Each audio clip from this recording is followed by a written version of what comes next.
रायगड़ा जिला मुनिगुड़ा ब्लॉक आंबादला ठारे सार्वजनीन शारदीय नवरात्र दुर्गा पूजा पाई उत्सव मुखर होई उठिछि सारा सहर।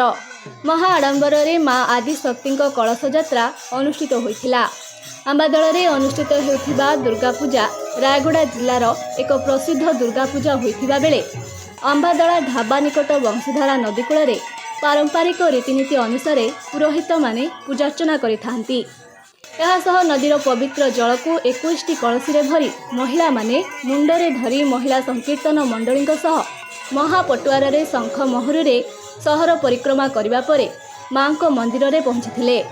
दुर्गा पूजा कमिटी सभापति सीमांचल पात्र तत्वावधान में चलित वर्ष मां पीठरे सेवायत भाव में 4 जन पूजक मां सेवारे नियोजित होइथिबा बेले कमिटीर कर्मकर्ता और सदस्य मानक उपस्थिति और सहयोग में मां नीतिकांति संपूर्ण होइथिबा देखिबाकु मिलिथिला।